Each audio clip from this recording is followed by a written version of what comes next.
Hey YouTube, we know that the table saw is the heart of many workshops out there. And because of that, we wanted to make our table saw techniques video workshop free for everyone. Taught by world-renowned woodworking teacher Marc, it's the type of video that just about anybody is going to learn something from, no matter how much time you've got in behind a table saw already. And honestly, it's good for all of us to have a reminder every now and then of the basics, especially when it comes to table saw safety. If you like this type of in-depth content, head on over to findwoodworking.com. We've got over 70 of these video workshops. Some of them are 12 hours long on one project, and they're taught by the world's best woodworking teachers. So sit back and relax and learn something, and make sure you hit the subscribe button below. Thanks for watching. The table saw is one of the most versatile tools in the shop today, but at the same time it can also be one of the most dangerous.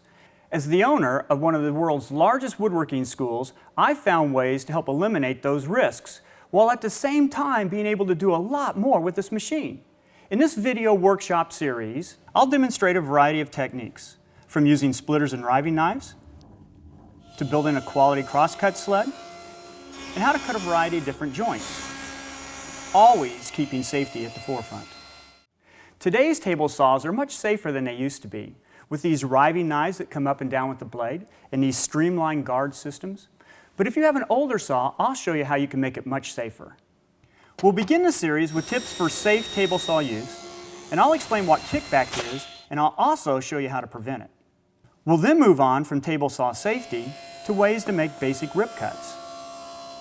And when it comes to crosscuts, I'll show you how to use your saw's miter gauge to its full potential and demonstrate crosscut sled basics. I'll show you how to build a sled that's perfectly square and designed for maximum safety. Then, we'll round things off with lessons on basic table saw joinery techniques as I show you the right way to tackle a variety of cuts, from rabbets and dados to tenons, grooves, and much more. The first thing about safety is personal safety, your eyes, your ears, and your lungs. For my eyes, I have specially designed safety glasses. For my ears, I prefer to use these little foam things that I could put right in like this. And for my lungs, I collect my dust right at the source with a dust collector. So if you don't wear glasses, then you'll need to have a pair of safety glasses like this, or a face shield like this for certain types of cuts. If you don't like the foam plugs like I wear, then a good set of earmuffs would be great. If you don't have a dust collection system, then a safety mask like this one would be good. Now that you've protected yourself, let's work on your saw. The standard throw plate that comes with most table saws has an extra large opening to accommodate an angled blade. The trouble is that the blade can grab these narrow pieces and pull them down through the slot. That's one reason you should make one of these, a zero clearance throw plate. Doing this is pretty easy. On my saw, a 1/2-inch piece of MDF fits perfectly. You might need to put tape or screws under it to get it flush with the tabletop. To make one, just trace around the stock throat plate that came with your table saw. Then cut close to the line with a bandsaw or jigsaw, leaving some sanding to do for a perfect fit. Drill a finger hole too, which will make it easier to put the plate in and take it out. The next step is to insert the plate into the saw and bring the spinning blade up through it. But you can see I have a small problem. On most saws, you can't get the blade low enough to get the insert into place.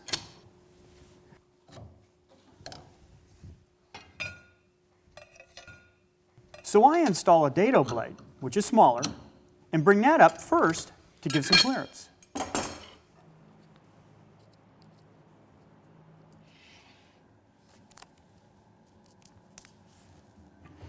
Position your rip vents over the insert to hold it down. Then turn on the saw and raise the blade.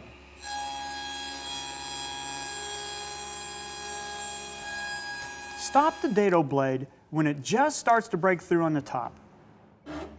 Then put your 10-inch blade back in. I'll put this back into place, bring this over, and raise it up through the insert.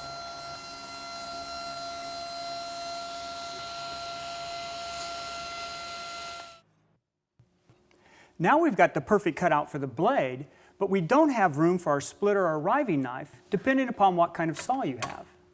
My saw actually comes with two riving knives. One big one that works with the blade cover. I'd have to cut a slot so far that it would weaken the MDF. So I only use the smaller one with this plate. I simply cut the slot a little longer on a scroll saw, but you could do it with a jigsaw or coping saw too.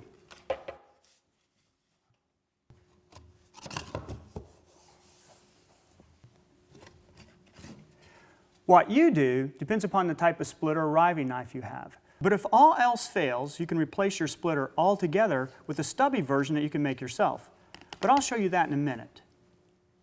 You hear a lot of talk about kickback these days, but a lot of people still don't understand it. And if you don't understand it, then you don't know how to prevent it. The teeth at the front of the blade are moving downward, but the teeth at the back of the blade are moving upward, and this is where the danger zone is. When you make a safe cut, the piece of wood passes by the back of the teeth without any problem.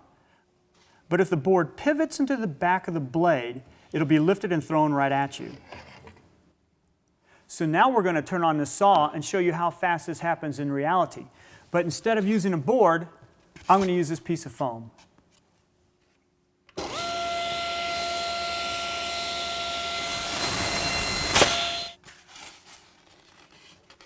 So now you understand how it happens, so let me show you how to prevent it.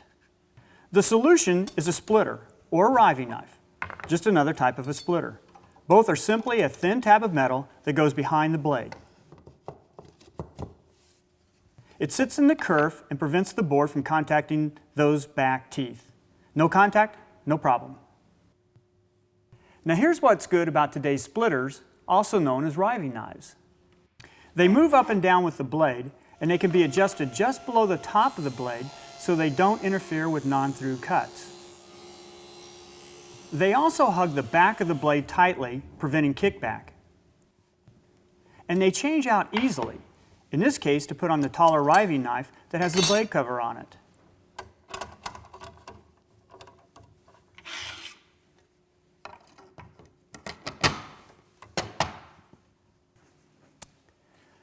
A lot of you have old table saws with old safety systems on them, and there are a lot of problems with these, but there are also a lot of solutions. With these old splitters, the distance back here is too much, which could allow kickback. Also, they don't move up and down with the blade, so you have to take the whole thing off for any cut that doesn't go all the way through the board.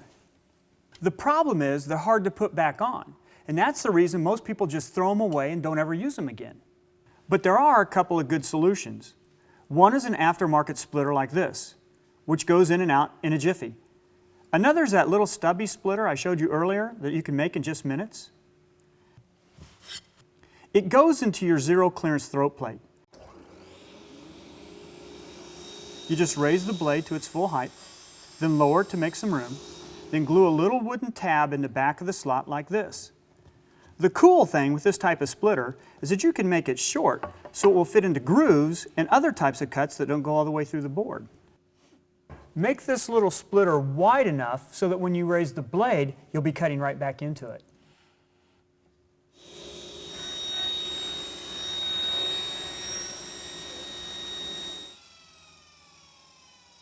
Another danger with kickback is that it can pull your hand back in on top of the blade.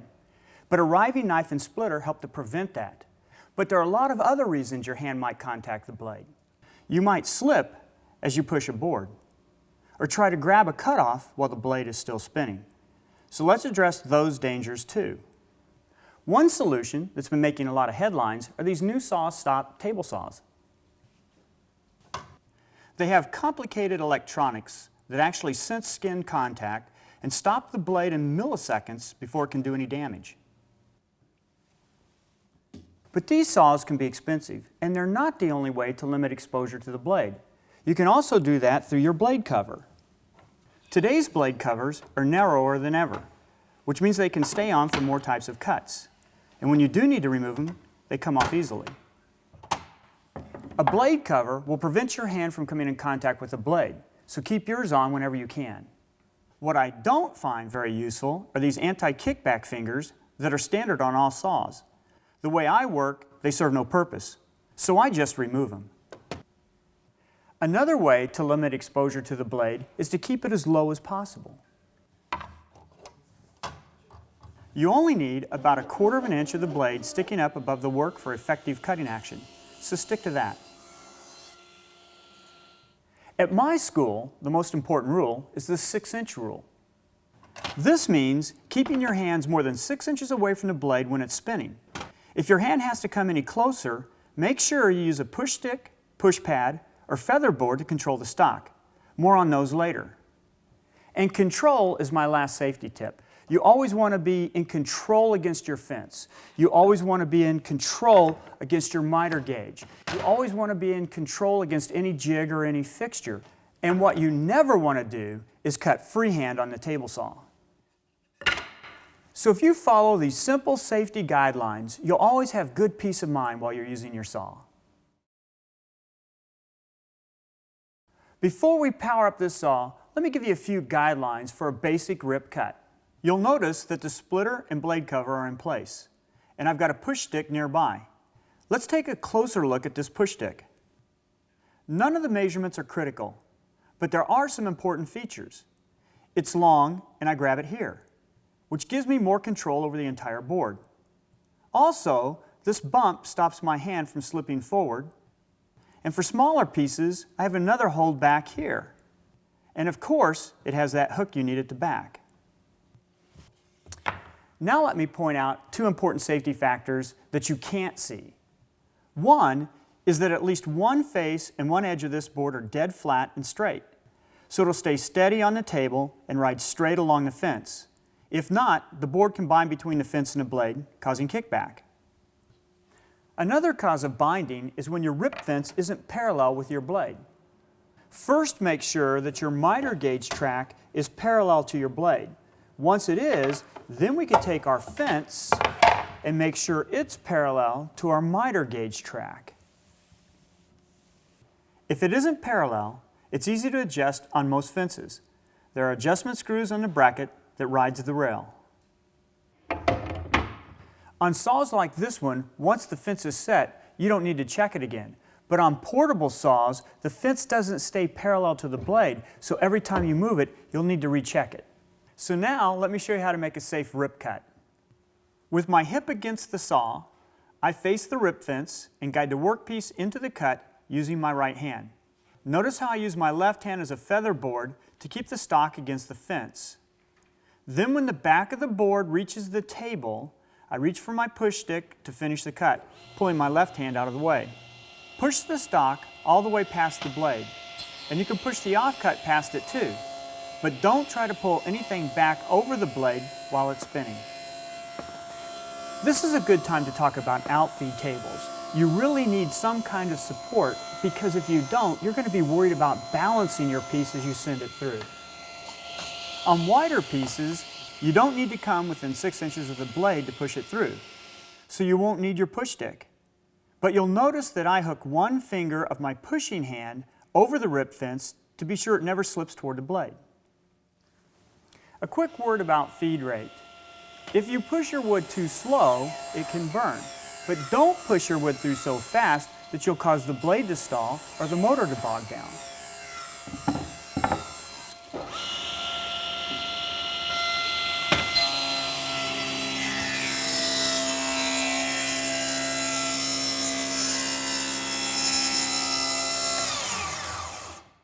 You'll notice with some wood, at times it might pinch on the back side of the blade. If that happens, don't panic, keep in control, and just come back and shut the saw off. Once the blade stops spinning, if your piece has this much tension in it, it's better to just drop the blade down, pull the piece of wood out, and go cut it on the bandsaw. Your table saw does come with a device for cross-cutting, and it's called a miter gauge. On its own, it offers very little support and accuracy because it's just too small. And after the cut is complete, the miter gauge no longer controls the cutoffs, and this cutoff piece can creep over into the blade and kick back. The solution is simple, adding a longer piece of wood to give me more control for the stock. But this won't work with this blade cover in place. So what I need to do is I need to take it out and I need to put in this riving knife, and I also need to put in this zero clearance throat plate. This will help to eliminate tear out, and it will accommodate this riving knife. On an older saw, you'll need to install that shop-made stub splitter I showed you in episode 1. Now let's take a closer look at how I make my extension fence. I start by screwing on the board from the back. And then I cut a slot in it to see where the blade will hit it. That then lets me screw on this block on the back, which captures the blade to be sure that you don't run your fingers into it. Here's how it works. The long fence supports the stock and keeps it perfectly square to the blade. And you have a zero clearance slot at the back, which prevents tear out. Always a problem on crosscuts. And the fence carries the offcut safely past the blade.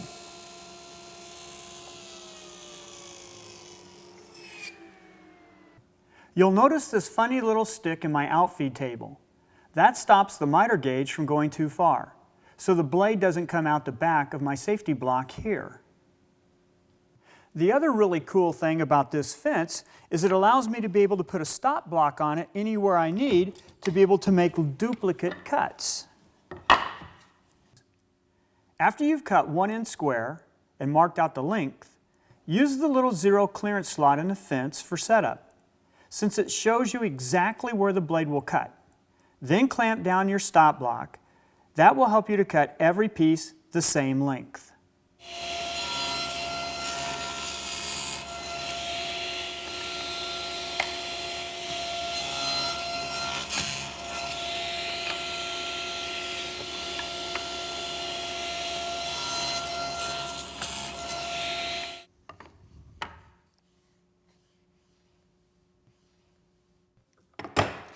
And here's what you don't want to do. You don't want to use your rip fence as your stop block, and here's why. The offcut piece will be trapped between the fence and the blade, where it can twist and jam and come shooting back at you. Before we move on, here's a tip for squaring up your miter gauge. The usual method is to check it with a square. That might look fine, but you still might not get square cuts. Instead, use test cuts to check it. Take a piece of wood that has been ripped perfectly parallel. Mark a line along an edge to remember which edge is which. Then cut it down the middle.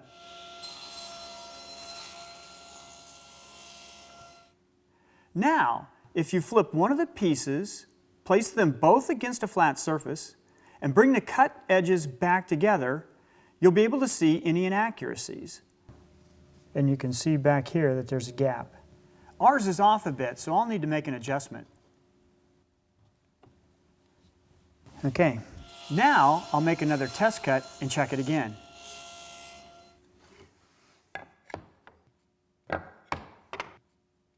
Perfect.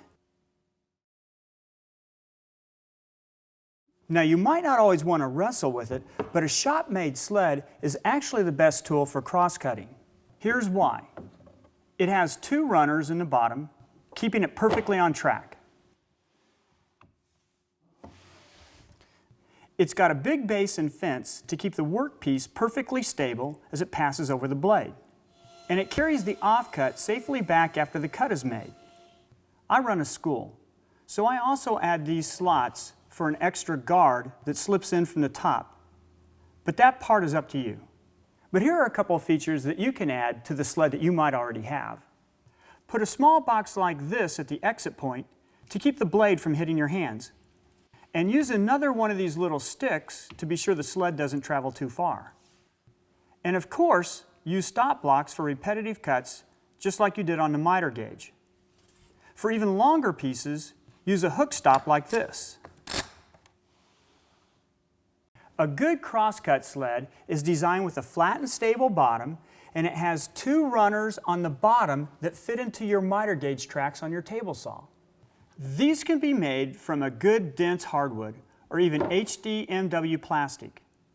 The front and back fences actually hold the sled together after you cut the saw curve through the base. The base is MDF or plywood, as big as you want to make it. I make the runners a bit thinner than the height of the slots, but the width should be a nice sliding fit.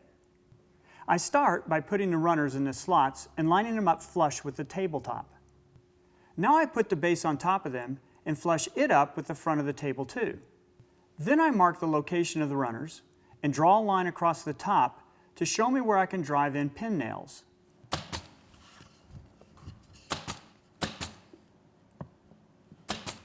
That lets me turn the sled over and drive in screws to really lock down those runners. Then I'll flip it over and test the sliding action. Perfect. The fences on most sleds have a tendency to warp over time, but we've found a way to make them stay flat and true for years to come.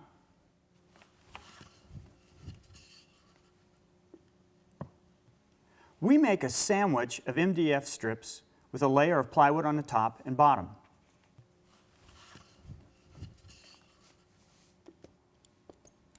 The MDF is more stable, but the plywood supports screws and clamps better. This takes a lot of clamps.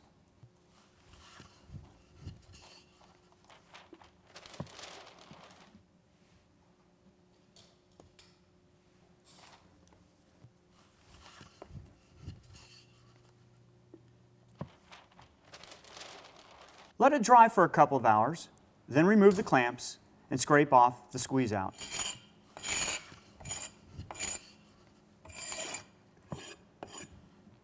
Now take it to your joiner and joint one face flat and then one edge square to it.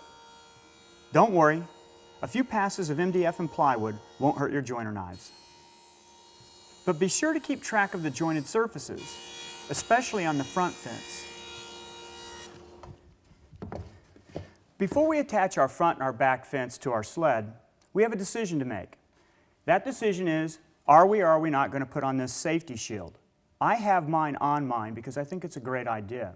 If you decide that you want to put one on yours, you're going to need to cut 2 grooves on the front and on the back to accommodate the safety shield. We'll cut those now on the table saw. I use a dado set and control the pieces with my miter gauge.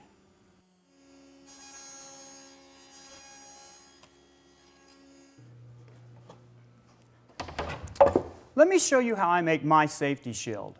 I use a polycarbonate material, sometimes referred to as Lexan. It bandsaws, drill presses, and table saws wonderfully. And you can get it at any home center. Just be aware, it's a little pricey. I don't use cheaper acrylic plastic for 2 reasons. It melts when you cut it, and it's not shatterproof like polycarbonate. First, I rough cut the sheet to size, and then I rip the side pieces just taller than the fence on my sled. Then I peel off the paper backing and test fit the sides to get the width for the top piece. Last, I put the fences on my base to get the measurement for the length, and then cut the pieces to that dimension. Before we assemble our safety shield, we need to attach our fences into place. Once they're in place, they'll act like an extra set of hands while I put together our safety shield. We'll attach the rear fence first. Flip the sled over and mark where the blade is going to pass through. Then you can attach the fence flush with the back of the sled, keeping the screws out of the blade's path. This fence doesn't have to be perfectly square. It just holds the end of the sled together once the saw kerf is cut.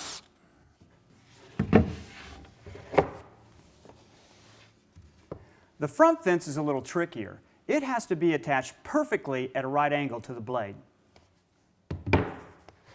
Here's how I do it. I start with the fence flush to the edge of the sled. That'll get you in the right ballpark. Be sure the grooves for the safety shield are aligned on both fences. Then I drive a screw into one end. Now here's the trick. When I drill for the screw at the other end, I actually drill 2 holes right next to each other and clear out the waste between them. This creates an elongated hole, which gives me some room for adjustment.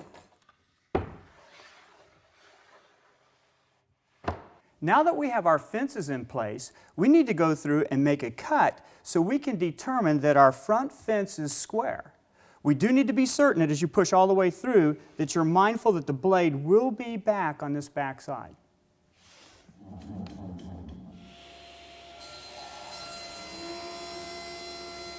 Now I'll use test cuts to check the fence, just like I did with the miter gauge in episode 3. Take a piece of wood that has been ripped perfectly parallel. Mark a reference line along one edge of the piece. Then cut it down the middle. Now flip one of the pieces and bring the cut edges back together. It's off just a fraction, so I'll loosen that screw on the adjustment side. Give the fence a bump, retighten the screw, and make another test cut.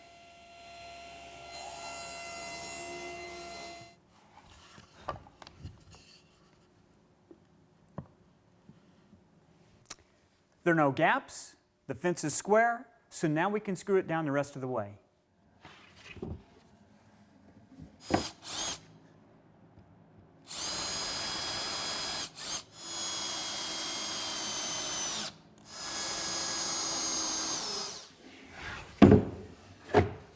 Now that the fences are attached, we can finish assembling our safety shield.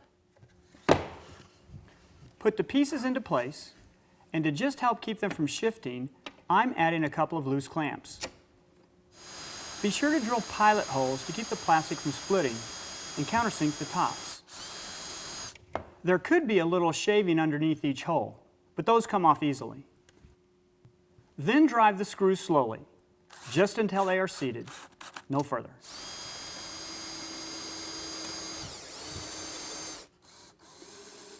Then if everything's gone together well, then this shield should slide in and out easily. The last thing we need to make is this box that will go on the back side of the fence to keep my hand from coming in contact with the blade. Once you've cut the parts, put them in place on the sled to be sure they are the right size.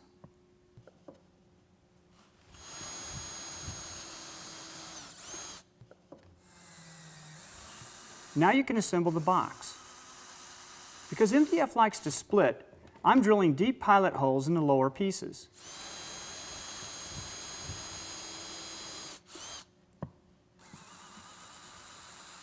You'll notice I've left an overhang at the front edge, making it easy to attach the box to the fence.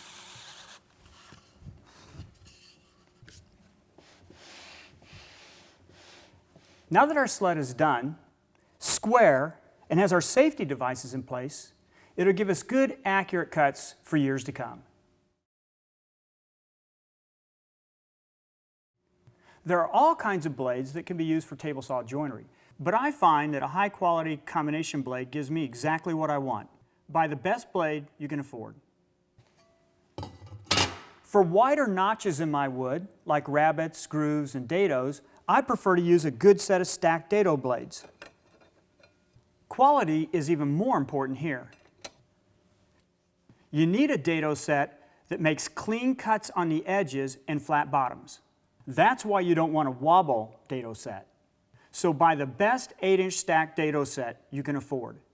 A stacked dado blade set will have inside and outside blades with angled teeth designed to eliminate tear out at the edges of the cut. You stack the inside chipper blades to give you varying widths. Be aware that a dado set removes a lot of wood in one shot, so you'll have to slow down your feed rate.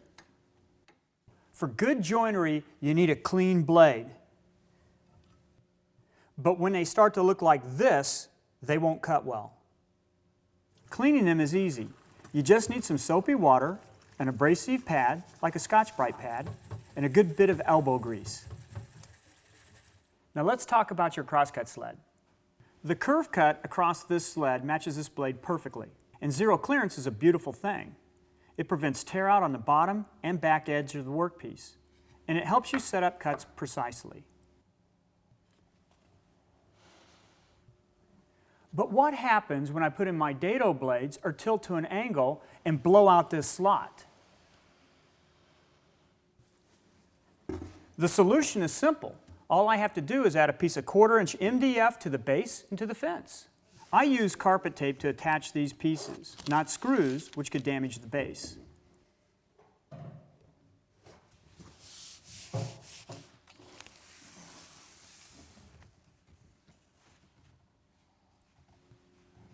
Now you can cut back through the sled with your single blade or make another size dado and still have the zero clearance you want.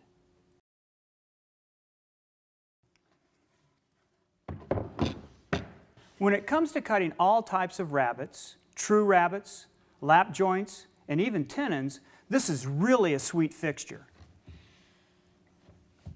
It lets you bury a blade or dado set in a fence, which is essential for safety and accuracy.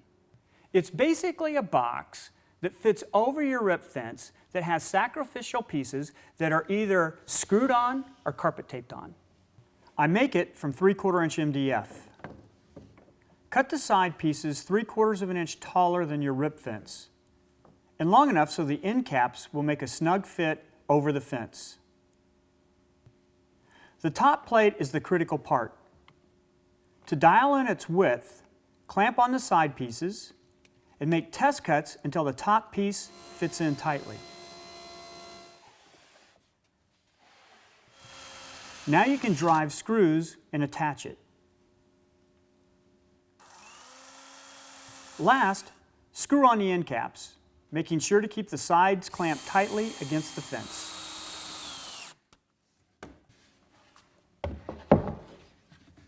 Now it's time to attach our sacrificial fence. I prefer to carpet tape mine on because if you screw it on, you could damage this box that we've just made. The cool thing is that you can get 4 uses out of a single piece of MDF just by flipping it around. And you can attach it on either side of the box, so you can cut rabbets on the other side of the fence too.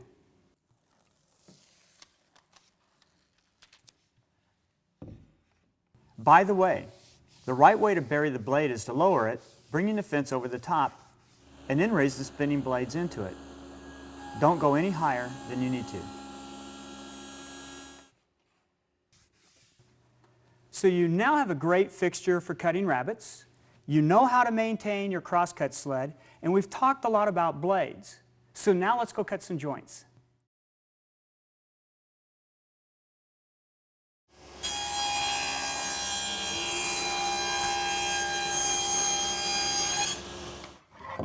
Grooves are the easiest joints to cut.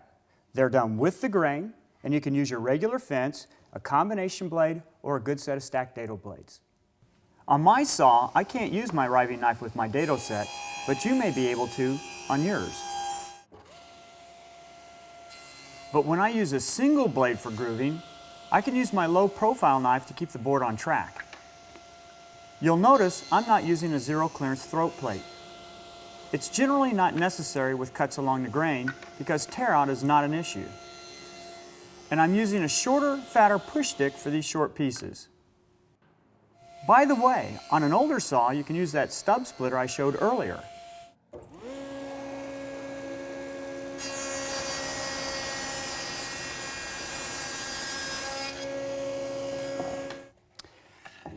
Dados are just like grooves, except they're across the grain, which means there could be a lot of tear out.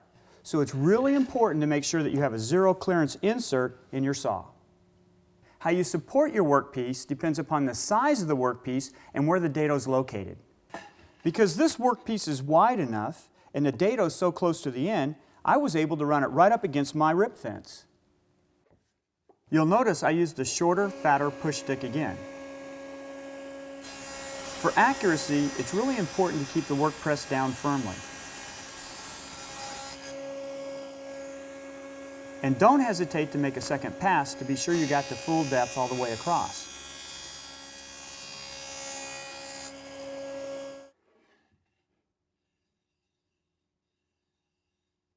On narrower pieces, you can use your miter gauge with your extension fence to make the cut. Notice how you can use the zero clearance slot in the throat plate to set up your cuts. For dadoing, you can use the rip fence as a stop, since there's no offcut to get trapped against it.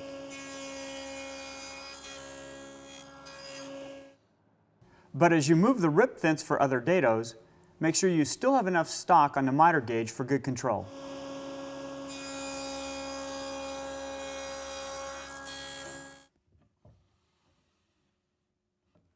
If you have to extend the piece too far, Remember, you can always flip it in the other direction.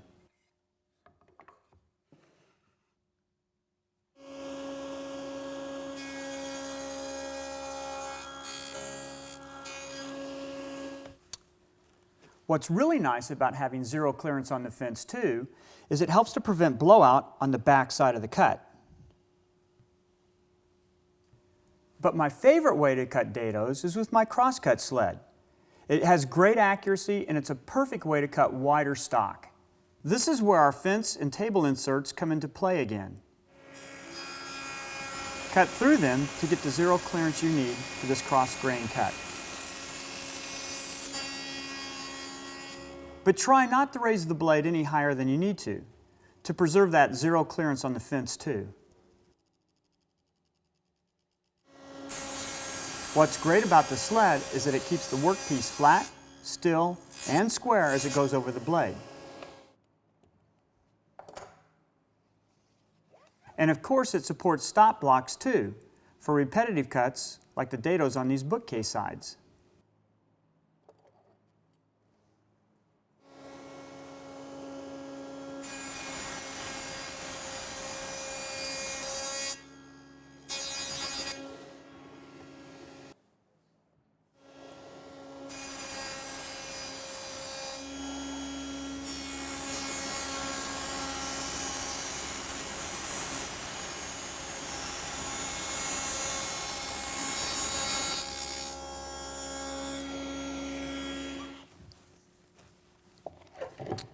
Rabbet cuts are similar to dados and grooves, except they have an open end.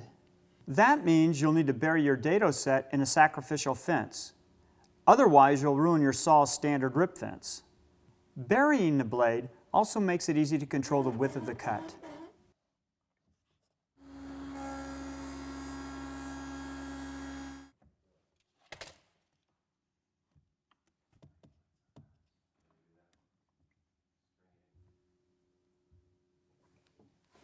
When you're cutting rabbets with the grain, it's simple. You can go right up against the fence. And with only part of the blade exposed, the piece is free to pull away from the fence with no danger.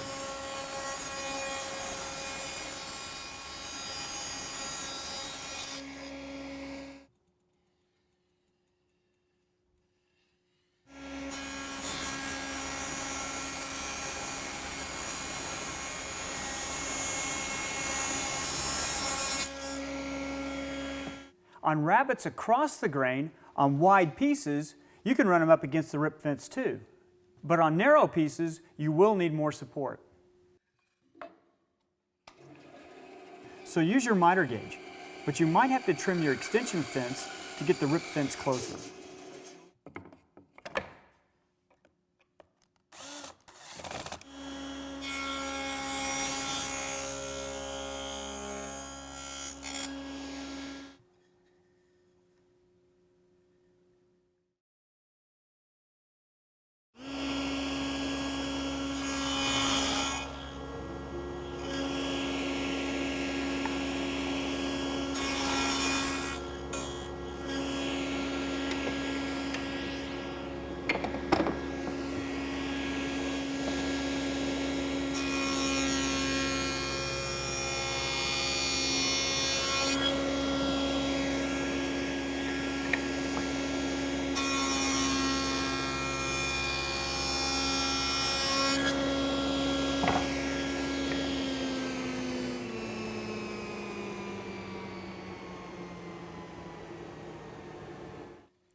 Short tenons and tongues are a variation of the rabbets we cut before, and they're cut the same way.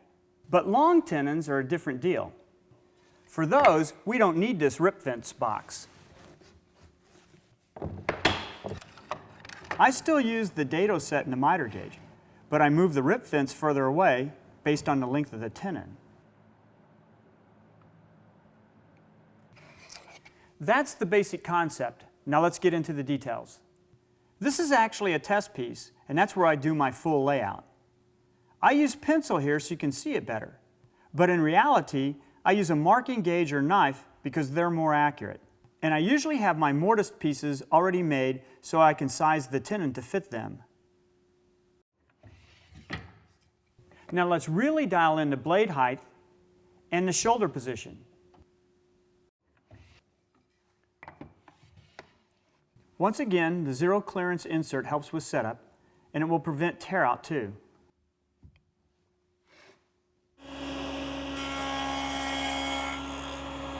You'll notice I make the first cut right at the shoulder and then nibble away the rest.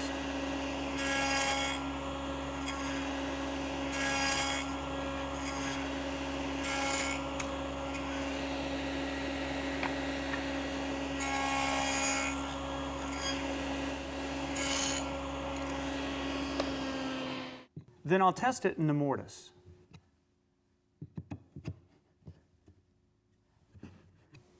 If it's a little tight, you have two options. You can raise your dado blades just a little bit and make a pass on one side, or you could use a shoulder plane. Here's an important point. For tenon cuts, you need to be sure you have your miter gauge cutting at exactly 90 degrees, or else your shoulders won't line up. Now we're ready to knock the ends off this tenon. You only need to change the blade height.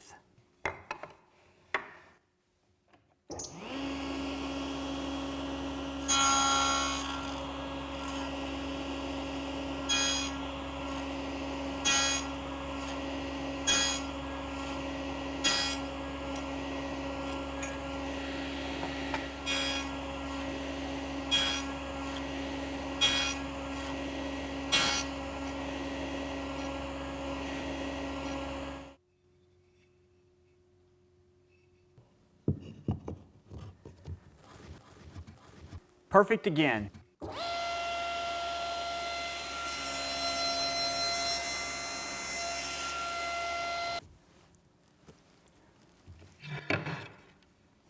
This kind of miter is called a flat miter. It's used for picture frames and for tabletops. I find a really good way to cut it is on my table saw with my Crosscut Sled with a simple fixture that I've made like this. The real challenge here is making this block dead accurate so it will work on both sides of the blade. Here's how to make it using the Crosscut Sled you already have. Start with a piece of MDF cut perfectly square and use a drafting triangle to set up the cut. Our old friend carpet tape will lock the workpiece down.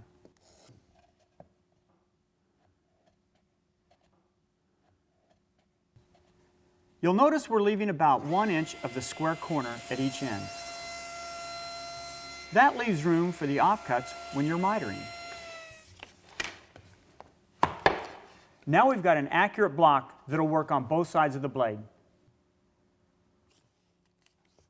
To use it, tape it down about even with the slot in the sled.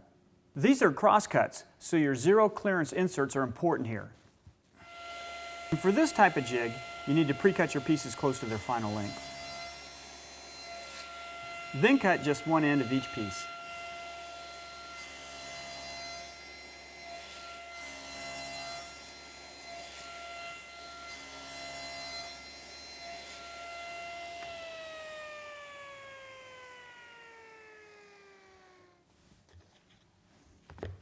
To cut the other ends, move the fixture over to the other side of the blade and tape it down again.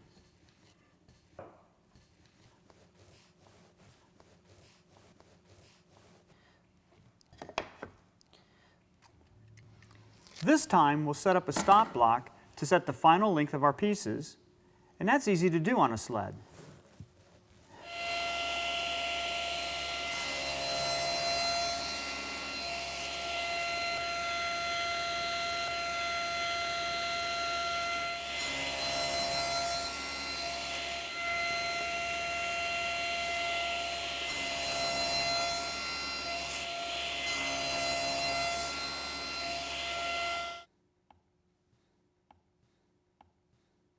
Now you know this method works because it turned out perfect the first time.